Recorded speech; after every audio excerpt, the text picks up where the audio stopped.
मंडळी, ज्या दुधाला तुम्ही फाटल्यानंतर खराब म्हणून फेकून देत असता, त्यापासून डिझायनर साडी, कुर्ते आणि फॅशनेबल आउटफिट हे तयार केले जात असतात. ऐकायला हे थोडंसं तुम्हाला विचित्र वाटेल, पण दुधापासून कपडे तयार करण्याची इंडस्ट्री चर्चेत आहे. या कपड्यांना मिल्क फॅब्रिक असं म्हणतात. हे एक असं कापड आहे जे दिसायला रेशमासारखं मुलायम आणि घालण्यासाठी खूपच आरामदायी असतं. दुधापासून तयार होणारे कपडे आता थंडीपासून सुद्धा बचाव करतात. खरं तर 1 लिटर दुधापासून फक्त 20 ग्रॅम मिल्क फायबर बनतं. म्हणजे साधारण एक टी शर्ट तयार करण्यासाठी 60 ते 70 लिटर दुधाची गरज लागते. आणि त्यामुळेच हे फॅब्रिक खूप महाग आहे आणि केवळ प्रीमियम ब्रँड्स त्याचा वापर करू शकतात. यामुळे मार्केटमध्ये मिल्क फॅब्रिकची किंमत ही गगनाला भिडल्याचं पाहायला मिळतं. 1 मीटर फॅब्रिकची किंमत सुमारे 15,000 ते 45,000 रुपयांपर्यंत आहे.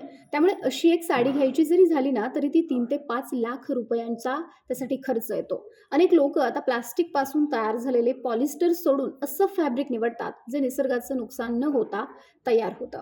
आणि याच विचारातून मिल्क फॅब्रिकचा जन्म झाला. याचं पूर्ण श्रेय जर्मनीच्या एका इनोव्हेटिव्ह कंपनी क्यू मिल्कला जातं. क्यू मिल्क हा साधा ब्रँड नाहीये. ही कंपनी ताजं दूध न वापरता इंडस्ट्रियल वेस्ट मिल्कचा वापर करते.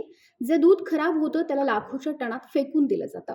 एकट्या युरोपामध्ये सुमारे 20 लाख टन दूध दरवर्षी खराब होतं आणि या खराब दुधाला क्यूमिल्क कंपनी अमूल्य फॅब्रिकमध्ये रूपांतरित करते. दुधापासून कापड कसं तयार होतं हेही आपण जाणून घेऊया. सर्वात आधी दूध नासवलं जातं. म्हणजे दुधाला असं प्रोसेस केलं जातं की त्यामध्ये ठोस भाग म्हणजे कर्ड हा वेगळा होईल. कर्डपासून केसिन प्रोटीन काढलं जातं आणि हेच प्रोटीन पुढे फॅब्रिकचा बेस बनतं. केसिनला पाण्यात विरघळून लिक्विड तयार केलं जातं. त्यामुळे ते मशीनमध्ये सहज प्रोसेस होऊ शकेल. या लिक्विडला स्पिनिंग मशीन तंतूत त्याचं रूपांतरित करतं. मशीन रेशमासारखं त्याचं पातळ तंतू तयार करतं. तयार तंतूंना धाग्यासारखं स्पिन केलं जातं आणि यातून फायबर खूपच मुलायम आणि चमकदार होतात. यानंतर धाग्यांना विणून कापड तयार केलं जातं. ही संपूर्ण प्रोसेस रसायनाशिवाय होते.